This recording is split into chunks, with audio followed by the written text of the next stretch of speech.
La fabuleuse histoire du bâton de Jacques Balmat, une conférence de Denis Pivot à la Maison Forte de Haute-Tour, à Saint-Gervais-Mont-Blanc. Alors voilà, donc on va parler de ce fameux bâton de Jacques Balmat. Et il y en a peut-être parmi vous qui croient que Jacques Balmat est mort. Alors, non, ceux qui croient ça, ils se trompent. Parce que les héros ne meurent pas tant qu'ils sont dans notre mémoire.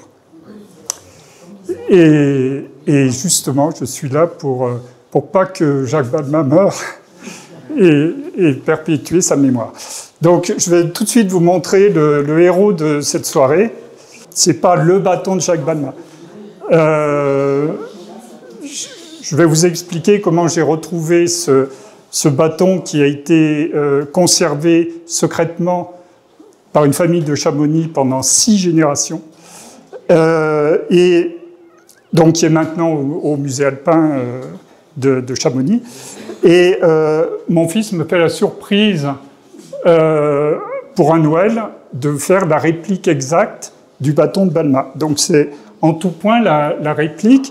Alors, vous allez peut-être vous demander, pourquoi pas une canne comme ça, hein, pourquoi un bâton aussi grand? Vous voyez la dimension de la pointe. Il fait seulement, c'est du sapin, il fait seulement 1,7 kg, en sachant que les premiers piolets qui faisaient 1,20 m pesaient, parce que la tête était très lourde, environ 1,4 kg. Donc il est très léger par rapport à sa grandeur, son gigantisme. Il fait 2,71 m, 2,5 cm au bout et 5 cm ici au niveau de la pointe. Donc à quoi servait ce bâton? C'est un bâton, ça a l'air ultra simple, mais c'est un produit qui est très très technique. Il n'y avait pas de corde, donc les cristalliers, Jacques Balmat était cristallier et chasseur de chamois. Donc pour se déplacer, alors dans les forêts c'est pas facile parce que là quand vous marchez avec ça vous accrochez les branches, et puis quand il y a un virage en épingle à cheveux, vous voyez, quand vous tournez vous accrochez de partout. Mais par contre dès qu'on est sorti de la forêt et qu'on est sur les glaciers, alors c'est là qu'il prend toute sa valeur et c'est là qu'on voit la technicité. Bon, d'abord, il aide à la marche. Mais ensuite, pourquoi il est grand comme ça? Parce que quand il y a une rimée, il sert de perche. Bon, je peux pas le mettre verticalement, mais il est suffisamment solide pour que, comme il n'y avait pas de corde et l'escalade, ça n'existait pas encore, il montait en fait à la perche, au bâton. Et pour descendre, il y a une technique. Voilà. Je vais. Ouais. Une technique qui vient de. Ça, ce sont des bergers des Canaries. Et assez curieusement, les bergers des Canaries ont exactement le même genre de bâton. Vous reconnaissez très gros. Alors bon, là, ils ont eu une pique qui est beaucoup plus longue, mais ils arrivent à sauter en fait, ils prennent le bout du bâton et en sautant, quand ils atterrissent, ils glissent le long du bâton, ce qui amortit leur chute. Et là, il y a quand même au moins 6 mètres. Ils font un saut. Donc, pour franchir les rimées, à la montée, ils appuyaient le bâton, ils montaient comme on monte à la perche. À la descente, ils pouvaient faire... Il n'y a pas de témoin, mais on pense, vu cette technique ancestrale qui vient des îles des Canaries, on peut imaginer qu'ils utilisaient la même technique à la descente. Ensuite, il sert à sonder les ponts, parce que sur les glaciers, il y a des ponts. Donc, pour savoir si le pont est épais, eh bien, on peut sonder avec le bâton. Et il sert aussi à franchir les ponts. Et j'ai le témoin. Donc, dans le récit de Michel Paccard, son récit qu'il a fait de Saussure de son ascension du Mont Blanc, il dit, je cite, « En approchant des rochers, les crevasses deviennent plus dangereuses. à plusieurs reprises, la neige cède sous nos pas, nous obligeant à nous jeter en avant avec nos bâtons posés horizontalement sur la neige. Après quoi, nous les plaçons parallèlement l'un près de l'autre et nous glissons dessus pour traverser la fente. Donc, ils servent de pont. Et c'est pour ça, vous avez dû entendre parler de l'Alpenstock. L'Alpenstock, il y en a un dans le musée. Il est fin, il fait entre 1,60 m et 1,80 m.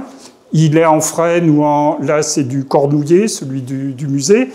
Mais on peut en aucun cas s'en servir de pont, puisqu'il, sous son poids, même si on en met deux, il va casser. Mais avec deux bâtons comme ça, en travers de la crevasse, eh bien, il pouvait marcher, à quatre pattes, franchir la crevasse. Donc, il sert à ça. Il sert aussi à la descente. Si la descente n'est pas trop raide, on descend ce qu'on appelle en ramasse, donc en s'appuyant sur la pente et en appuyant fort la pique en patois s'appelle le piout. Hein, donc le piout sur la neige. Et quand c'est beaucoup plus raide, on peut carrément descendre ce qu'on appelle en sorcière, où là, pour les messieurs, c'est un peu délicat, mais plus on tire comme ça, et plus ça freine. Et plus je baisse, et plus je prends de vitesse. Et là, dans ce cas-là, on descend dans la ligne de plus grande pente, droit dans la pente. Donc, sous son apparente simplicité, on a vu qu'il sert à des tas de choses, en fait. Et il y a une autre utilisation aussi, qui est la corde.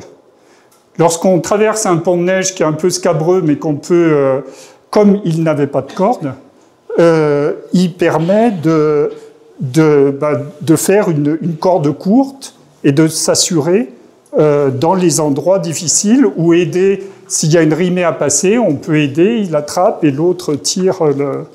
Voilà. Donc, le 7 août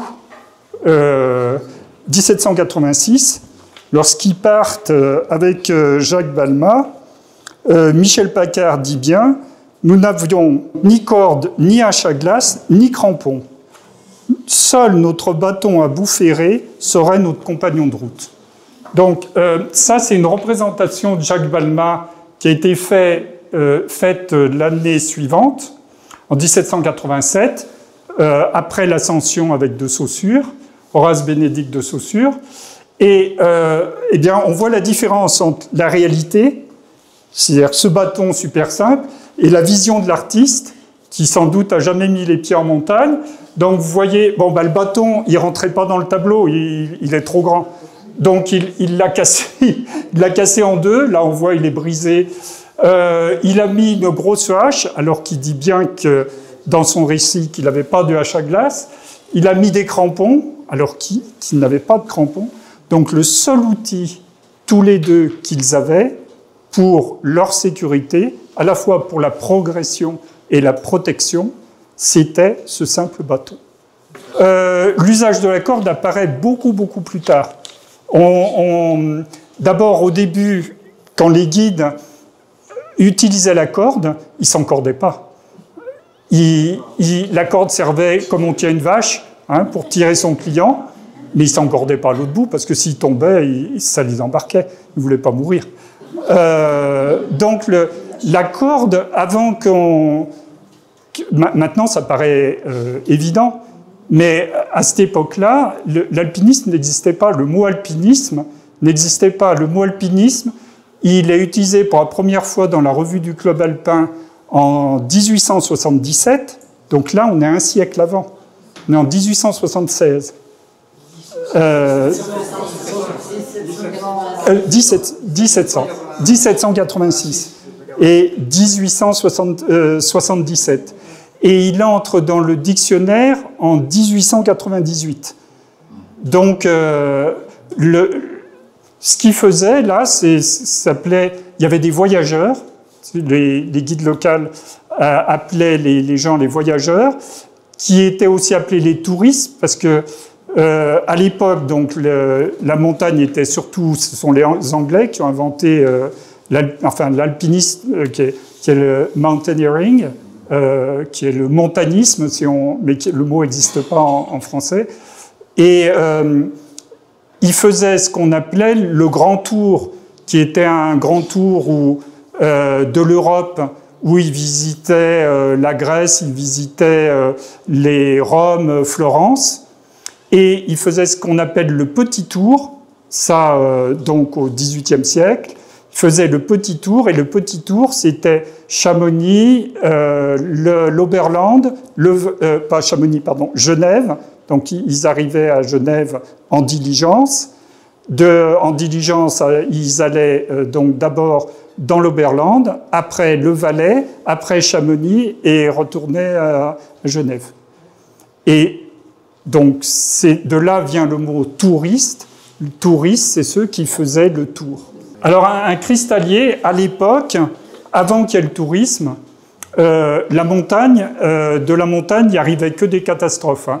Il y avait les avalanches, il y avait les éboulements, il y avait les démons. Personne ne voulait dormir. On pensait qu'on ne pouvait pas dormir sur les glaciers. Balma était le premier à prouver qu'on pouvait dormir sur un glacier et en revenir vivant, alors que absolument tout le monde était persuadé du contraire. Donc, il n'y avait que deux choses qui étaient intéressantes en haute montagne. C'était les cristaux, donc les cristaux de quartz. Les lustres de Versailles étaient du cristal de roche, taillé. Hein. À partir des cristaux, on ne collectionnait pas les cristaux comme maintenant pour leur beauté, mais on les taillait. Et ça permet les lustres à cristaux, c'était du cristal naturel, pas du cristal fabriqué industriellement. Voilà. Donc c'était une source de revenus pour les gens de la vallée qui étaient très pauvres avant qu'il y ait du tourisme. Donc ils allaient en montagne, puisque les cristaux on les trouve dans les hautes montagnes, enfin en particulier à Chamonix. Eh bien c'était la seule façon. Donc ils avaient développé une technique pour franchir les glaciers avec le plus de sécurité possible, chercher les cristaux et revenir, si possible, vivants. Donc, alors une autre possibilité qui s'est développée juste après d'utilisation de ce bâton, c'est ce qu'on appelle le bâton du milieu. Donc, l'année suivante, en 1787, Horace Bénédicte de Saussure fait l'ascension du Mont Blanc avec 31 guides. Et on voit ici l'utilisation du bâton du milieu. En fait, alors là, parce que les peintures ont été faites deux fois. La première fois, le peintre était, je pense, très proche de la réalité. Donc on le voit sur les fesses, on le voit, qui n'est pas très vaillant. Et il n'a pas voulu de cette version, il lui a refait faire, parce qu'un noble devait avoir une altitude altière. C'est les paysans qui se courbent pour travailler la terre, les ouvriers. Un noble a toujours une stature très droite. Donc lui, en train de glisser sur les fesses, c'était pas acceptable. Donc il a fait refaire. Et en fait, là, il a mis qu'un seul, mais en fait, il y avait un guide devant, un guide derrière. Il mettait deux bâtons, un de chaque côté. Il mettait les deux bâtons là sous ses bras et il se faisait quasiment porter comme une chaise à porteur, allégée. Alors voilà comment Horace Bénédicte de Saussure décrit son ascension du Mont Blanc. J'employais là, et dans d'autres passages dangereux, la manière de se faire aider par ses guides, qui me paraît tout à la fois la plus sûre pour celui qui l'emploie et la moins incommode pour ceux qui lui aident. C'est d'avoir un bâton léger, mais solide, 8 à 10 pieds de longueur, c'est-à-dire entre 2,60 m et 3,25 m. Deux guides placés l'un devant vous, l'autre derrière, tiennent le bâton du côté du précipice. Là, il y a la crevasse. L'un par un bout, l'autre par l'autre. Et vous marchez au milieu avec cette barrière ambulante sur laquelle vous vous soutenez au besoin. Cela ne gêne ni ne fatigue les guides en aucune manière et peut servir à les soutenir eux-mêmes au cas où l'un d'eux va à glisser ou tomber dans la pente. Donc c'est lui qui sauve ses guides, en fait, ce qu'il explique. Alors, c'est pas des crampons. Alors, ce sont des chaussures cloutées.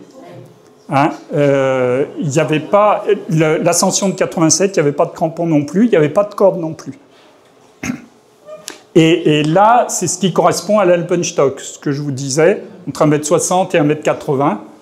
Et voici la représentation donc, qui a été faite, toujours pareil, l'année d'après, de Balma, du Mont Blanc. Donc on sait que la hache, là, il ne l'avait pas. Par contre, la longueur du bâton est tout à fait proportionnée à sa taille. Bon, là, il a fait un peu comme si c'était une lance. Hein.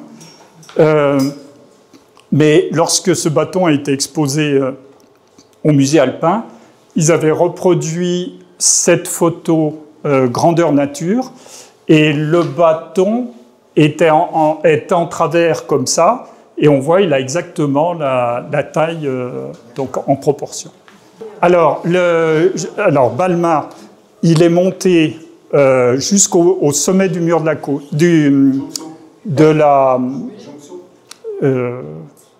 les pyramides.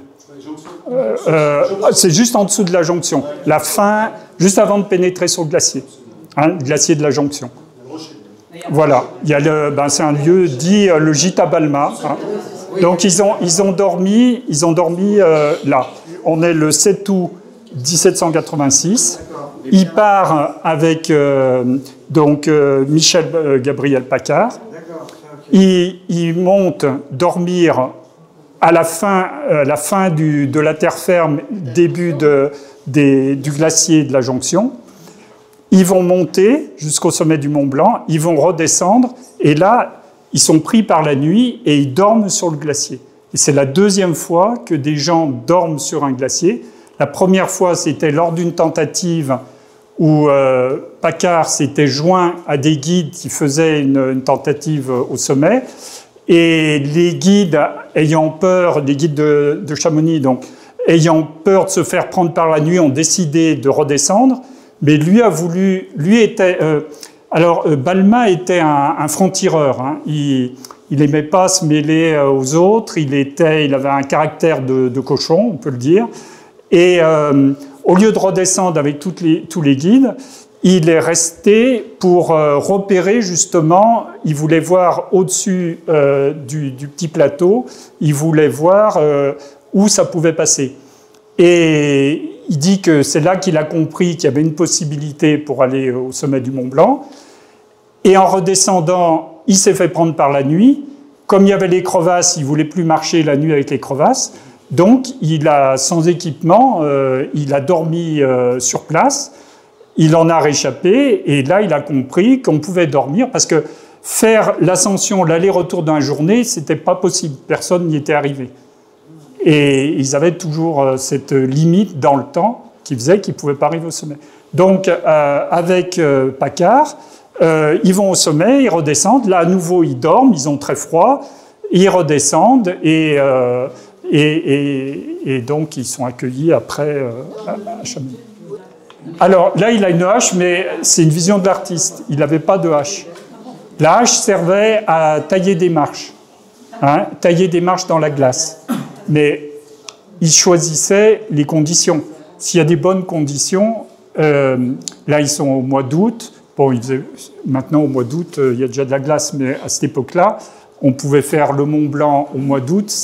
D'ailleurs, il parle de neige qui est assez molle. Donc, ils n'ont pas besoin de tailler de marche. C'est pour ça que, encore une fois, le seul outil qu'ils avaient, et cet outil marque le début de l'alpinisme, puisque tous les historiens considèrent que l'ascension du Mont Blanc est la date de naissance de l'alpinisme. Et à partir de ce moment-là, le bâton, donc ce bâton est l'ancêtre de tout le matériel, et c'était vraiment le seul outil. Après, oui. Après, ils ont eu surtout un bâton. Le bâton, il a fait que raccourcir. Hein, les piolets, maintenant, ils font 50 cm pour les piolets techniques. Donc, historiquement, ils ont fait que... c'est un philosophe qui appelle ça les transformations silencieuses. C'est-à-dire qu'au cours de l'histoire, le matériel n'a fait que s'alléger. C'est la seule constante dans toute l'histoire du matériel. C'est que de tout temps, les alpinistes ont compris que le poids était un ennemi et que moins ils avaient de poids et moins ils avaient de fatigue. Et voilà, donc les piolets le plus léger maintenant sur le marché, il fait 170 grammes par rapport aux 1,4 kg des 1,4 kg, 1,5 kg des premiers piolets modernes voilà, qui apparaissent vers les années entre 1860 et 1870, le piolet. Alors, il est arrivé à 18h, je ne sais plus, ils sont partis au lever du jour, ils sont arrivés, donc ils ont mis 14 heures, quelque chose comme ça, une douzaine d'heures pour monter. Ensuite, ils ont descendu jusqu'à la nuit. Oui, par les Grands Mulets. Quand on est au petit plateau, normalement, on monte au col vers le refuge Vallot et on prend l'arête des Bosses. Alors qu'eux, ils ont pris à gauche dans les corridors, là, vers les Rochers Rouges. Et puis, il y a ce qu'on appelle les petits mulets. Les petits mulets sont les derniers rochers avant le sommet. Donc, voilà, ils sont passés pas droit dans la face nord où on descend à ski, plus sur la gauche. Ils avaient deux objectifs différents. L'objectif de Paccard, c'était, lui, il était médecin, c'était le médecin de la vallée de Chamonix, et lui, il avait fait des études, il était allé à Turin à l'université, et lui avait un but scientifique. C'est-à-dire que lui, dans le matériel qu'il emmène, il avait donc un trépied, un baromètre, un thermomètre, et de l'encre et du papier pour noter parce que le but, on ne pouvait pas aller en montagne pour des loisirs. Ça aurait paru complètement absurde aux gens. Donc la justification de Paccard, c'était un but scientifique. Il voulait savoir quelle était la pression au sommet du Mont Blanc, quelle était la température, des observations sur la pureté de l'air, sur combien de kilomètres on voyait. Enfin voilà, il prend tous ces... alors que Balma, lui, c'était principalement pécunier, puisque Bénédicte de Saussure avait promis une grosse récompense, et Paccard lui avait dit « mais moi, la récompense ne m'intéresse pas, donc si on arrive au sommet, toute la récompense est pour toi ». Voilà. Donc il est allé après chercher sa récompense, il s'est fait voler sur le chemin du retour parce qu'il a pas mal bu pour fêter ça et pendant qu'il buvait, voilà, on lui a volé son... Il a eu donc ce brave Balma, il est retourné l'année d'après, donc Horace Bénédicte de Saussure a voulu faire l'ascension. Mais avant, il lui a dit est-ce qu'il faut que tu ailles voir si c'est possible. Donc, dans tous les livres, vous lirez que la deuxième ascension, elle a été faite en 87 par Horace Bénédicte de Saussure. Mais en fait, avant, il était allé avec Ravenel le Rouge, et Cachat, avec Cachat le géant, et ils ont fait l'ascension tous les deux du Mont Blanc pour repérer qu'il n'y avait pas des crevasses infranchissables, etc. Et lors de l'ascension de Saussure, ils avaient des échelles aussi. Donc le matériel évolue. Parce qu'une des caractéristiques du matériel, c'est pour ça qu'avant, il existait déjà des crampons qui étaient utilisés dès l'Antiquité, par exemple. Mais ils n'ont jamais évolué. Et c'est pour ça qu'on date l'alpinisme de cette ascension, parce qu'à partir de ce moment-là, le matériel évolue. Et ça marque le début d'une évolution qui est encore aujourd'hui, et le matériel de demain ne sera pas comme le matériel d'aujourd'hui. Donc c'est une évolution inéluctable, et toute cette évolution est partie de ce bâton ultra simple. Voilà. Donc, lorsque donc Balma refait l'ascension, donc fait la deuxième, il fait la deuxième officielle avec les 31 guides et Saussure, et en tout, il va monter 5 fois au sommet du Mont Blanc.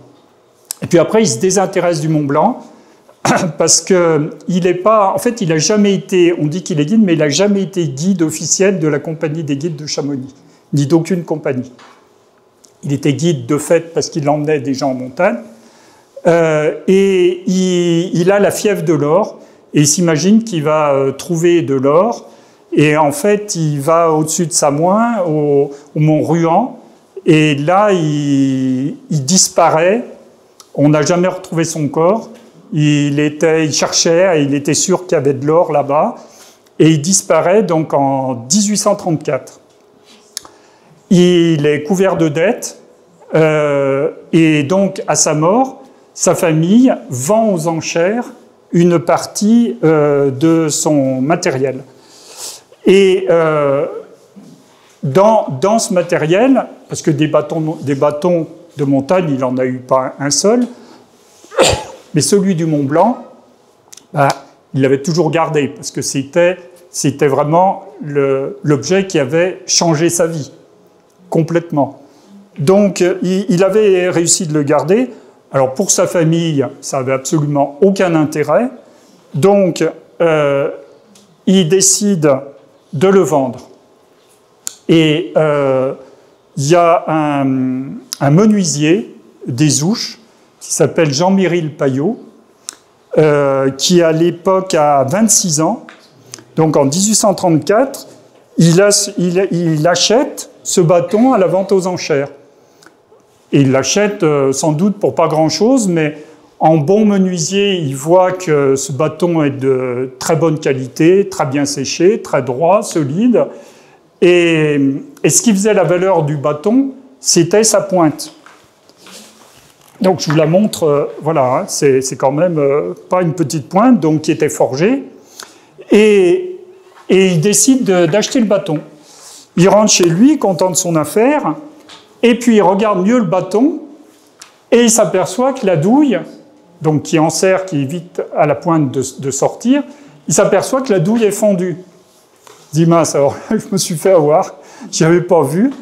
La douille est fendue. Alors, il va voir Pierre de Voissou, qui est le forgeron du village des Ouches.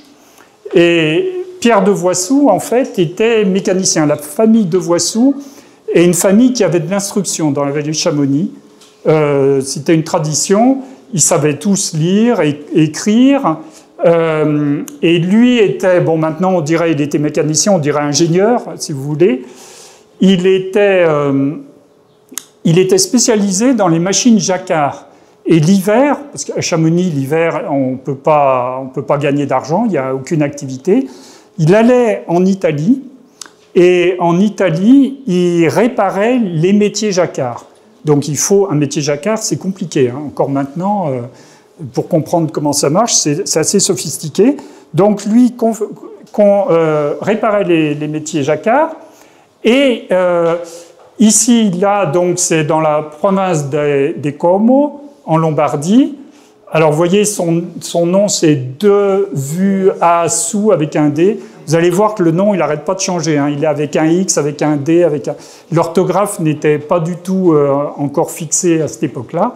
Et là, c'est un plan de lui qui date donc de 1843 et qui est une roue à aube qui servait pour activer justement les métiers à tisser. Il fallait une roue à aube.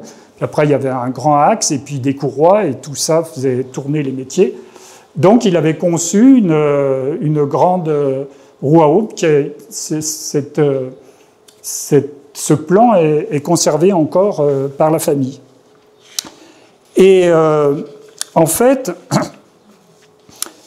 lorsque Jean-Méril Payot arrive chez Pierre de Voissou, et lui dit, ben voilà, regarde, là, je me suis fait avoir, mon bâton, tu vois, la douille est fendue, est-ce que tu peux me reforger une douille?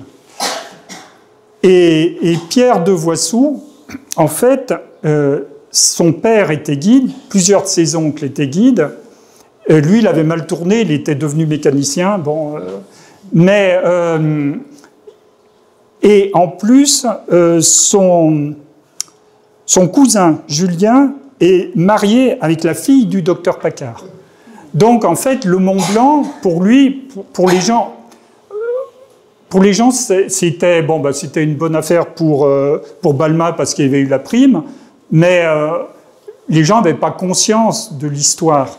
Mais lui, il avait un lien familial avec le Mont Blanc, puisque ses parents, qui étaient guides, avaient d'abord participé aux premières tentatives pour trouver la voie d'accès au Mont Blanc, et ensuite, ils avaient aussi participé à la 3e, la 4e, la 5e ascension du Mont Blanc.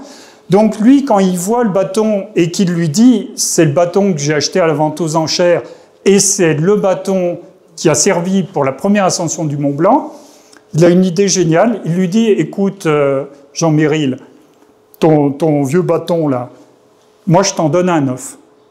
Tu repasses dans 3 jours, celui-là je le garde et à la place je te donne un bâton neuf. » Jean Méril, il est un petit peu étonné, il se dit, il ne comprend pas, il se dit, ok, bien sûr, s'il m'échange un vieux bâton contre un neuf, il faut être idiot pour refuser le neuf. Donc il lui dit, ok, et ils font l'échange. Et ensuite, le fils, donc là on est en 1834, et le fils de Pierre de Voissou, qui s'appelle Michel. Donc, lorsque son père, Pierre de Voissou, meurt en 61, il a 60 ans, il transmet le bâton à son fils, qui a 34 ans, Michel de Voissou. Et Michel, il lui dit, bon, voilà, ça c'est le bâton, il faut le garder dans la famille. Il le met dans un coin de l'atelier et il le conserve. Pour l'anniversaire de la première ascension du Mont Blanc, deux fils de Jean-Méril Payot sont guides aussi. Ils sont à la compagnie et eux savent que leur père avait eu le bâton. Et donc, ils vont voir Michel de Voissou et lui disent « On fait une manifestation, puisque c'est la statue de Balma et de Saussure qui est à Chamonix sur la place. Elle a été inaugurée en 1887, non, 77, officiellement pour fêter le centenaire de l'ascension du Mont Blanc. En fait, c'est le centenaire de la 3e ascension du Mont Blanc, l'ascension par Saussure.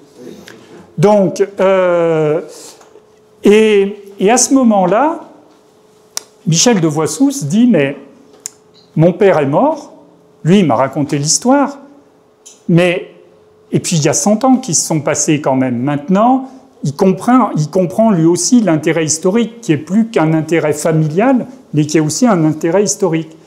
Et il se dit, mais j'ai aucune preuve, à part ce que m'a raconté mon père, j'ai aucune preuve. Donc, mais le vieux Jean-Méril Payot, qui était plus jeune que son père, est encore vivant. Il a 76 ans, je crois. 78 ans. Il a 78 ans. Et alors, il va le trouver et il lui dit, écoute, il faut que tu me fasses un papier. Il faut que tu me fasses une attestation. Et il lui fait une attestation. Alors là, la photo est en noir et blanc. Mais cette partie-là est écrite à l'encre bleue. Et elle dit, je sous-signé Jean-Méril Payot, certifie avoir acquis le bâton de Jacques Balma, entre parenthèses, bâton dont il s'est servi pour la première ascension du Mont Blanc, fin de la parenthèse, dans l'enchère qui a suivi la mort de Jacques Balma. Je reconnais avoir cédé ce bâton, il ne l'a pas vendu, il l'a cédé, ce bâton, à Pierre de Voissou, mécanicien Chamonix, en foi de quoi j'ai signé cette déclaration, voilà, les montées aux communes des Ouches, et il signe Jean-Méril Payot. Et pour certifier à l'encre de Chine noire, il y a vu la légalisation de... Alors, vu pour la légalisation de la signature donc de Jean-Myril Payot. Donc c'est le maire qui est Choupin, le maire des Ouches, qui atteste et qui met un coup de tampon. Donc là, on a un bon certificat en bonne et due forme. Il prend son certificat, il le met dans une enveloppe. Alors vous voyez, Devoissou, là, il est avec un X, ça a encore changé. Parce qu'en fait, les Devoissou de Chamonix, c'est avec un D. Les Devoissou avec un X, c'est plutôt ceux d'Argentière. Mais voilà, l'orthographe n'arrête pas de changer au cours des temps. Donc là, en 100 ans, ils sont passés avec un X. Et il écrit au crayon bleu « Papier constatant l'authenticité du bâton de Jacques Balmat ». C'est une petite enveloppe comme ça. Il plie donc l'attestation, il met dans l'enveloppe et range ça dans un coin. Et donc, lors de l'inauguration de la statue de Saussure, le guide-chef a le bâton de Balmat dans la main. Donc j'ai vérifié, c'est la seule photo qu'on a du bâton de Balmat, donc 100 ans après. J'ai vérifié, donc en prenant, donc ça c'est le bâton original, avec les Devoissou avaient mis une étiquette métallique en mettant bâton de Balmat dessus, et vous voyez que c'est exactement le même. En 87, on a cette première sortie du bâton pour les 100 ans, et l'année d'après, en fait, donc, ah oui, ici, ce qui est intéressant quand même de voir, c'est que sur la statue, maintenant, vous savez, le bâton qu'il y a là, il n'a rien à voir avec le véritable bâton. Encore une fois, c'est une représentation de l'artiste. Bon, c'est 100 ans après. Et s'il avait fait un trop grand bâton, ça ne pouvait pas dépasser Horace Bénédicte de Saussure. Il ne pouvait pas avoir quelque chose de plus grand que lui. Vous voyez que ça ne dépasse pas sa tête, puis c'est derrière lui. Ce bâton est trop encombrant. Et puis, ça aurait attiré la foudre. Et puis, donc, ils ont mis un bâton, il n'a même pas de pointe en fer. Encore une fois, entre la réalité et la représentation de l'artiste, il y a une différence. Et l'année d'après, il y a... donc ça, j'ai retrouvé dans le petit journal du 19e siècle, qui relate un événement exceptionnel. Parce que... donc l'année... en 78, donc l'année d'après, en 78, il y a l'inauguration de la statue de la stèle pour Jacques Balmat. Et voilà comment il raconte l'histoire. Dans le cortège où figuraient dans leur équipement de course tous les guides de la vallée, précédés du guide-chef et du peloton des anciens compagnons de Jacques Balmat, portant son bâton de montagne orné de rubans. Vous vous souvenez, il y avait les rubans aussi l'année précédente au sommet du bâton. On remarquait bon nombre de notabilités du département. Et puis, il raconte que la ville s'illumine pour honorer la mémoire de son héros légendaire. Les plus curieux effets étaient celui des feux allumés dans la montagne, des sapins tout entiers enduits de pétrole et auxquels étaient suspendus des copeaux de fer brûlés en jetant d'immenses lueurs blanches et rouges. Voilà. Il savait organiser aussi des fêtes, mais la forêt ne brûlait pas. Donc, passé ces deux apparitions, en 77 et en 78, après, plus rien.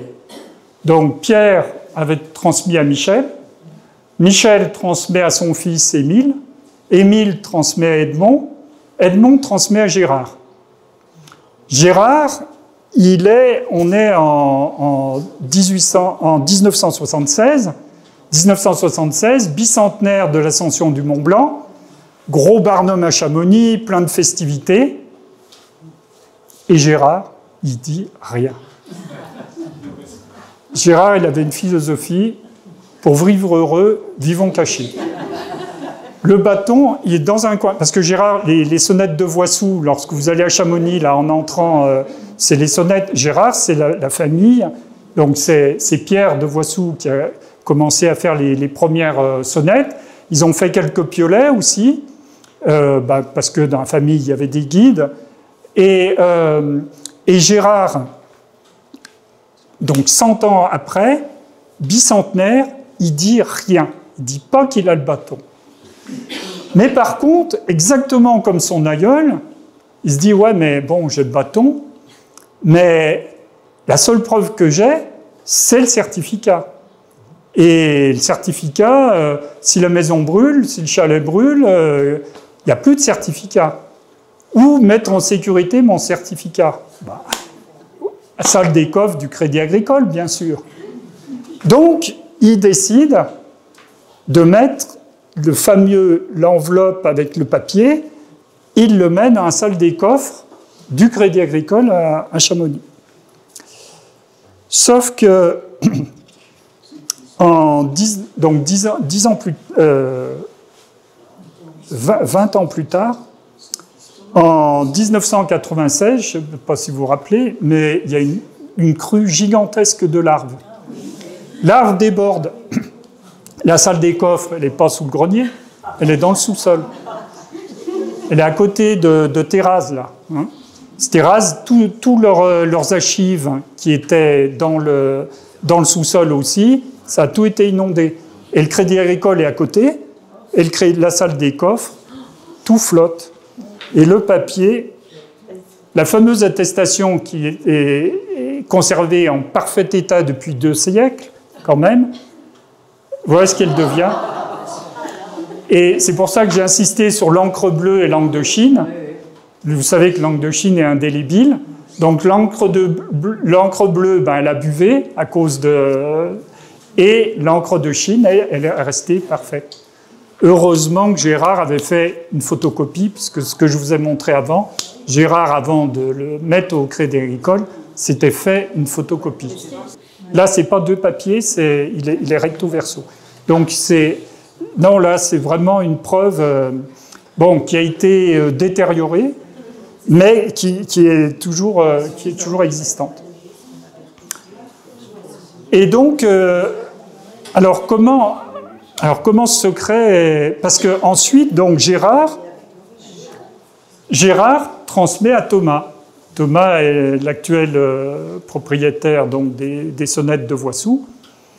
Et en fait, lorsque j'ai voulu écrire donc, ce livre, alors je ne cherchais pas en librairie, il est épuisé, il va être réédité, il devrait ressortir en octobre-novembre de cette année.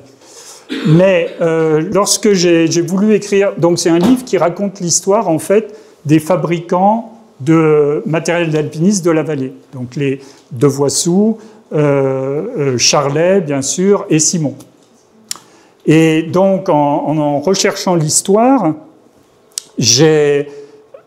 alors dans le roman familial, Ludger-Simon, qui est le dernier descendant des Simon, disait que c'était Adolphe Simon, son arrière-grand-oncle, qui avait appris à De Voissou de faire des sonnettes.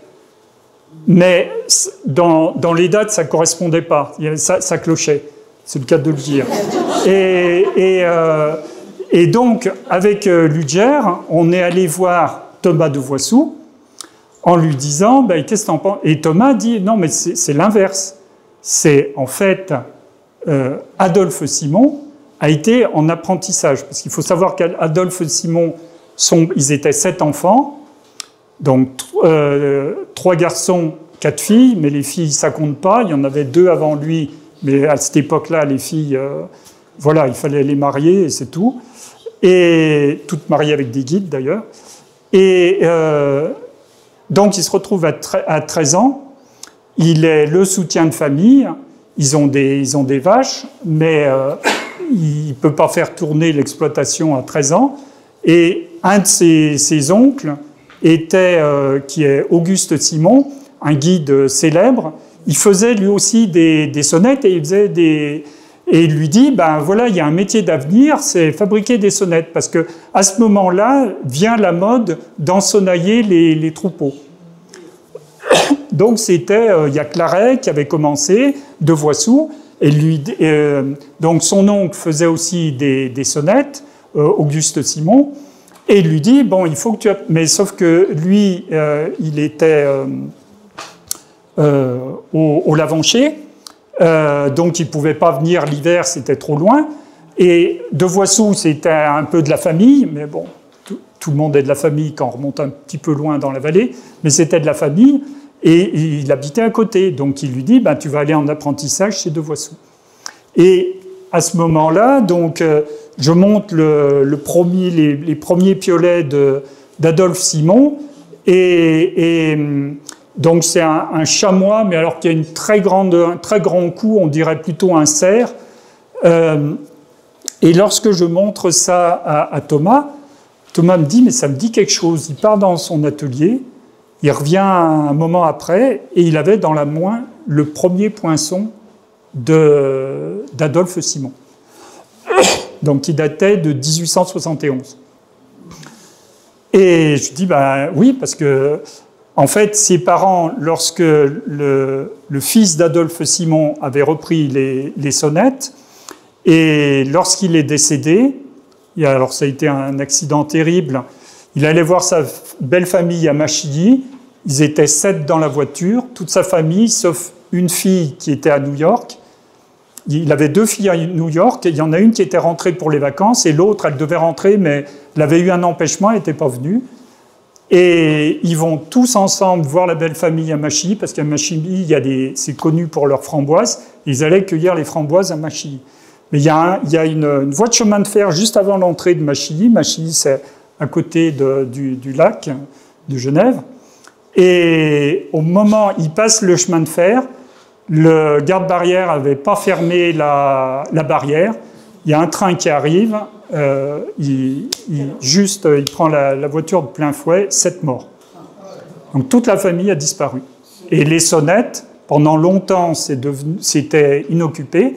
Et Gérard de Voissou, quelques années plus tard, parce qu'il y avait des machines qui l'intéressaient, a racheté les sonnettes et a récupéré tout l'atelier. C'est comme ça qu'il a récupéré le poinçon. Voilà. Et puis, donc pour mon livre, je raconte aussi l'histoire de la famille de Voissou. Donc je vais souvent les voir, et puis avec Thomas, on sympathise. Et un jour, Thomas me dit, nous, on a le bâton de Balma. Je dis, ok, t'as un bâton, il est vieux. Non, parce qu'il me dit, j'ai le bâton de Balma, et c'est celui de la première ascension du Mont Blanc. Non, attends, c'est impossible. Ça se saurait, quoi. Bon. Il me dit, ouais, mais j'ai un certificat. Voilà. Et c'est comme ça que un jour, je suis retourné le voir, il m'a préparé le bâton. Là, c'est sur sa table où il prépare ses commandes. Et c'est la première fois que j'ai vu le bâton de Balma. Et voilà, c'est la première fois où j'ai eu dans mes mains quand même le premier... Enfin, pour quelqu'un, moi, mon métier, donc je suis guide, mais j'ai toujours aussi travaillé à la conception de matériel. J'ai dirigé le bureau d'études de Charles Moser. Donc, toute ma vie, j'ai pratiqué la montagne et conçu du matériel. Le sapin est surtout été pris parce que le sapin, c'est beaucoup plus léger que le frêne. Pour le poids, oui. Parce que, je vous ai dit, il fait seulement 1,7 kg. Ça, c'est le plantain de... Vous voyez, il est branché. Il est simplement... Ça, c'est le tronc, si vous voulez. Il a enlevé les branches.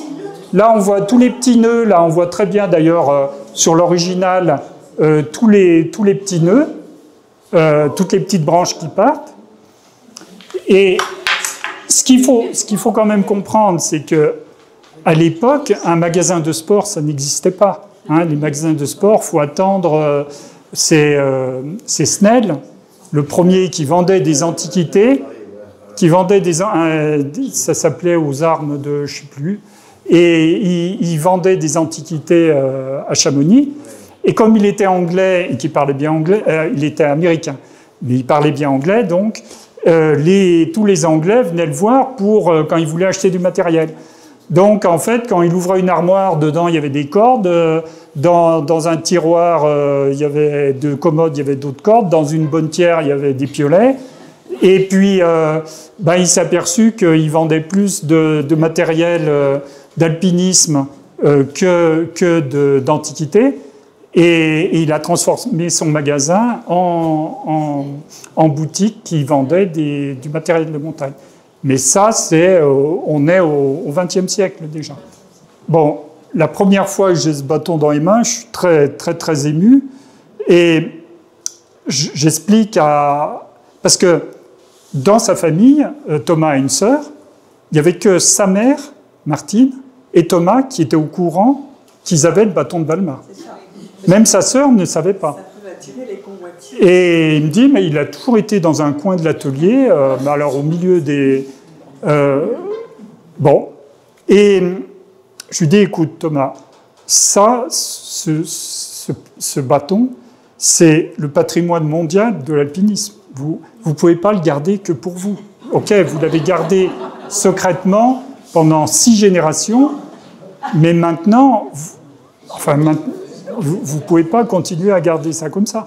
Donc, est-ce que tu accepterais, puisque j'avais, moi, des relations avec le musée alpin de Chamonix, j'avais identifié leur matériel comme spécialiste du matériel, et je lui dis, est-ce que votre famille accepterait de le prêter au musée pour qu'il soit visible au plus grand nombre, puisque donc ça appartient au patrimoine mondial des alpinistes. Ça n'appartient pas seulement à vous. On a dit, il faut voir, on va réfléchir. Bon. Et ils ont réuni la famille. Et donc il y a beaucoup dans leur famille qui ont appris qu'ils avaient le bâton de Balma, y compris sa sœur. Et ils ont dit, on accepte. Et donc, on a préparé, donc ils ont fait, donc c'est un prêt, un dépôt au musée. Voilà le bâton avec son attache. Et donc, en fait, il y a la journée mondiale de l'alpinisme qui est début décembre. Et on a décidé, donc vous voyez, c'est ce que je vous disais, vous reconnaissez la photo là, et là le bâton de montagne, ils l'ont mis dans le musée avec. Alors ne vous précipitez pas au musée parce que le musée est fermé, puisque je ne sais pas si vous savez, mais ils font des travaux. Ça fait 2 ans qu'il est en travaux et il doit rouvrir en janvier de l'année prochaine. 2026. Donc en janvier 2026, vous pourrez à nouveau voir le bâton de Balma. Actuellement, donc c'était 232 ans après la première ascension, le bâton qui réapparaît au public. Et alors actuellement, ça c'est dans les réserves du musée. Alors vous imaginez, il était dans l'atelier, enfin bon, il n'y avait pas d'hygrométrie, parce que alors maintenant il est dans la réserve, vous avez température constante, hygrométrie constante, on n'a pas le droit, on a tous des gants de chirurgien, vous voyez, quand je travaille dans un musée, j'ai rien le droit de toucher avec les mains, j'ai toujours les gants de chirurgien, on ne touche qu'avec les gants, on fait, je sais pas, enfin ça serait la Joconde, pour moi il a beaucoup plus de valeur que la Joconde. Et en fait, ces amis, si vous voulez, on a dans les collectionneurs, on a un petit monde un peu cinglé qui s'intéresse au matériel d'alpinisme. Et on a on l'appelle la Dream Team, qui est un groupement informel d'amis. Pendant des années, on a correspondu uniquement par mail. J'avais jamais vu leur visage. On s'échange des informations, voilà, on peut faire des échanges de matériel. Et puis, on a décidé de se réunir à Chamonix. Et l'année dernière, donc, alors, il y a un Américain, alors, avec des sandales avec des chaussettes, ça peut être qu'un Allemand, exact, ça c'est Mathias. Scott, lui, il est espagnol, Raoul, là, il y a moi, un autre Américain, Denis, et un Anglais. Et donc le musée a accepté de nous recevoir dans dans ces locaux donc, où ils stockent en attendant la rouverture. Et ils nous ont sorti, on a eu le privilège de pouvoir tenir le bâton dans nos mains. Voilà la fabuleuse histoire du bâton de Balma. Alors, juste raconter une chose. Ce qui est incroyable, c'est que, je connais un peu tous les musées alpins d'Europe. Dans aucun musée alpin, il y a un bâton de montagne de cette dimension. Aucun. Alors que c'était quelque chose de très commun, puisqu'il suffisait d'aller... le musée alpin a été fondé à partir de la collection Berlincourt, Cusin-Berlincourt, et dans l'inventaire dans le premier inventaire de cette collection, il y avait un bâton de montagne. C'est bien marqué, bâton du milieu, il est décrit.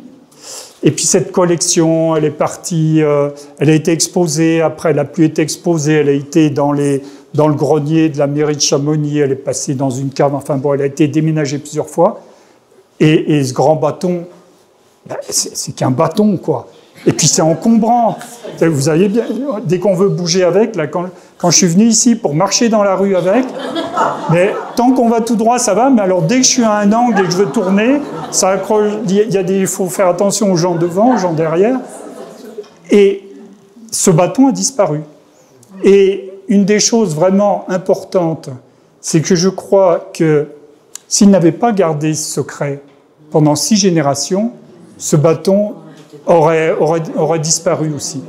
Et en fait, ce qui a sauvé et qui a permis de réapparaître 232 ans plus tard, c'est justement ce secret et cette transmission pendant 6 générations. Alors, les motivations de Saussure, c'était scientifique. Oui, tous les... on ne pouvait pas aller en montagne. Le premier à dire je vais en montagne parce que ça me fait plaisir, ça a été Mummery. Donc on est en 1890. Hein. Les Anglais de l'Alpine Club, les Anglais étaient colonialistes. Hein. Ils ont fondé un empire. Eux, ce qui les intéressait, c'était de faire la première ascension, de gravir tous les 4000. Voilà. Une fois que la première ascension était faite, il n'y avait aucun intérêt. Ils n'allaient pas en montagne pour le plaisir, pour voir le... Oui, bon, ils n'étaient pas insensibles au paysage, mais leur motivation, c'était de faire des premières, de se couvrir de gloire. Ce qu'ils n'avaient pas pu faire dans les colonies, ils le faisaient en montagne. Et quand les 4000, tous les 4000, donc 1865, avec l'ascension du Cervin, le dernier des 4000 à être gravi, Whymper va aller en Amérique du Sud après. Hein, il a fait la première ascension du Chimborazo, du Cotopaxi. Après, Mummery va aller dans le Caucase et va mourir en Himalaya. Donc, il y a... Voilà. Et eux, c'était un alpinisme colonialiste. C'est-à-dire qu'il fallait prendre possession, faire les premières ascensions. D'ailleurs, c'est quand même les guides qui étaient devant. Il y a Leslie Stephen, à qui on demandait s'il avait un piolet. Il dit, mais je ne vois pas pourquoi j'aurais un piolet pour tailler des marches, alors que j'ai un guide et que je le paye pour ça. Voilà. Bon. Donc, les guides étaient là pour leur faire un escalier, pour monter, pour leur sécurité. En haut, la pointe, c'était la pointe Whymper, mais c'est qui était monté en haut? C'était Michel Croze et Almer. L'aiguille verte, pareil. Ceux qui ont fait la première, techniquement, c'était les guides. Bon, alors, Whymper n'était pas un manche. Il avait, en plus, je pense pas comme Leslie Stephen, il avait réellement des relations d'amitié avec Croze. Mais voilà, le nom était donné. Actuellement, en expédition, alors, les noms sont donnés, les noms des Occidentaux, mais les Sherpas qui vont au sommet ou et qui portent les charges, qui connaît leur nom? Personne. On a en Himalaya un alpinisme, un himalayisme qui est colonialiste aussi. Alors, à l'Everest, il y a Tenzing. Edmund Hillary était avec Tenzing. Et heureusement, oui, les deux sont arrivés au sommet. Mais l'Annapurna, est-ce que vous pouvez me citer le nom d'un seul Sherpa? Alors que Louis Lachenal et Maurice Herzog et Lionel Terret, tout le monde connaît leur nom. Alors, les vêtements, ils avaient leurs chaussures des gros brodequins alors, ils n'avaient pas de crampons, mais ils étaient cloutés. Donc, en dessous de la semelle, c'était des clous, et sur le côté, c'était ce qu'on appelle des ailes de mouche, qui permettaient, quand on était en traversée, de faire mordre la chaussure sur la carre de la chaussure, hein, sur l'angle de la chaussure. Voilà. Et les ailes de mouche, bien plus tard, donc au XXe siècle, ont été changées pour les tricounis. Monsieur Tricouni, enfin Tricouni c'était son surnom, ce qui était un Suisse, un joaillier suisse, qui a inventé donc un système qui était un peu plus sophistiqué. Jusqu'au début du XXe siècle, on a toujours... Alors les guides français ont été très en retard pour arrêter d'utiliser les crampons. Pourquoi? D'une part, parce que les Anglais grimpaient la montagne by fair means, c'est-à-dire il fallait des moyens corrects. Pour eux, ce n'était pas correct d'utiliser des crampons, c'est-à-dire que pour monter, on devait tailler des marches. Bon. Ça, c'est la version de leurs clients qui refusaient l'utilisation de crampons. Les guides, ils savaient bien que si les clients avaient des crampons, ils n'avaient plus besoin d'un guide pour tailler des marches. Donc, en fait, les crampons sont développés dans les Alpes orientales et ici, enfin en particulier dans la vallée de Chamonix, les crampons étaient très tardivement utilisés. Et des crampons uniquement à 10 pointes. Les pointes avant, c'est apparu beaucoup plus tard. Voilà. En fait, dans les années, il n'y a que en 70, quand Walter Sekinel a défini la méthode Piolet Traction en 71 et qu'il est rentré comme professeur à l'ENSA, ça a été la révolution pour grimper face à la pente et avec des pointes avant. Mais 71, c'est aussi, 68, c'était une révolution sociétale. Et la révolution sociétale de 68 a une très grosse influence sur l'équipement. L'équipement d'alpinisme était à peu près toujours pareil. Et à partir de ces années-là, ça a été... Alors, il y a plein d'inventions qui ont pas eu de suite parce que, je sais pas, ils ont fait des piolets à lame horizontale. La lame est toujours verticale. Ils ont fait des piolets à lame horizontale. Bon, ils ont fait des crampons avec des pointes. Ils ont mis les pointes avant. Il y en a un chez Charlet qui a eu une super idée de mettre des pointes arrière pour descendre en tapant des talons face à la pente. Mais ça n'a pas marché. Il n'y a pas eu de suite. Mais il y a eu, dans les années 70, une révolution aussi dans le matériel, et parce que la révolution sociétale a fait que les alpinistes n'ont plus abordé la montagne de la même façon. Donc, évolution de la pratique, ce qui fait une évolution du matériel. Des fois, c'est la pratique, il y a des nouvelles activités qui se déclenchent, qui se développent.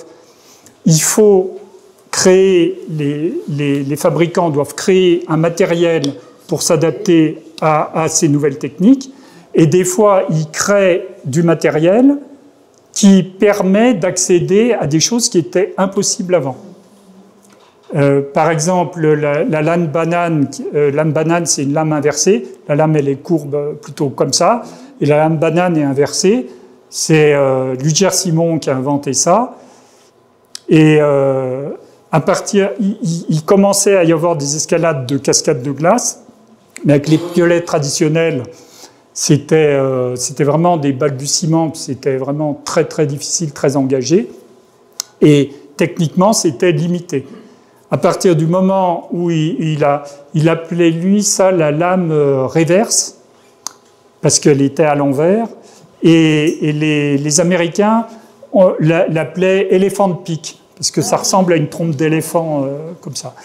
Et en fait, le terme qui s'est imposé, c'est celle des grimpeurs qui ont appelé ça une lame banane, parce qu'elle a une forme de banane. Et quand les alpinistes ont utilisé ça en cascade, eh ben, ils se sont aperçus que ça ancrait 2 fois mieux et ça leur permettait de gravir des parois verticales avec des ancrages qui étaient sûrs.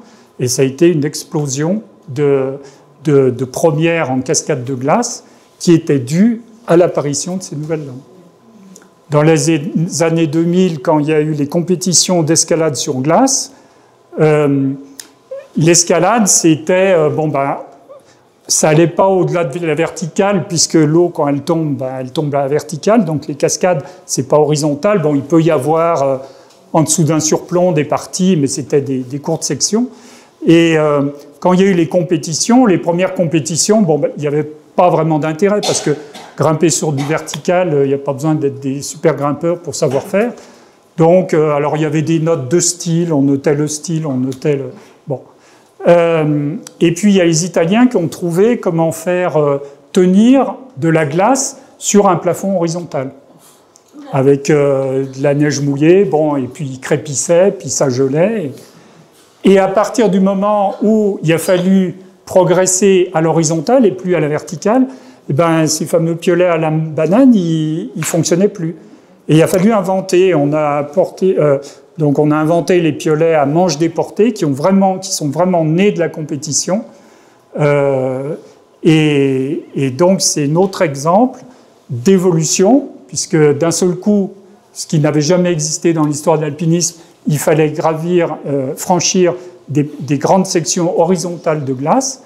Et bien avec ces piolets à manches déportées, donc il y en a à côté dans l'exposition, et bien ça a permis de résoudre cette difficulté. Bonsoir. C'est lui qui a trouvé le plus vieux piolet de Adolphe Simon. Alors dans le livre, là, quand je parle du premier piolet, c'est les connaissances à cette époque-là. Et dans la réédition, je vais devoir, à cause de toi, réécrire quelques lignes, puisqu'on pensait qu'il avait commencé en 1871, mais là, il a un piolet. On connaissait ce poinçon, parce que c'est les poinçons qui nous permettent de dater le matériel, et un poinçon, au bout d'un certain temps, ça se casse. Donc il faut un autre poinçon. Donc on sait comme ça, chronologiquement, on connaît la succession des poinçons. Et on connaissait un poinçon d'Adolphe Simon lorsqu'il était en apprentissage chez Devoissou, et il signait S. Adolphe. Il signait avec son prénom, il avait 17 ans, et on connaissait des sonnettes, mais on n'avait jamais vu de piolet.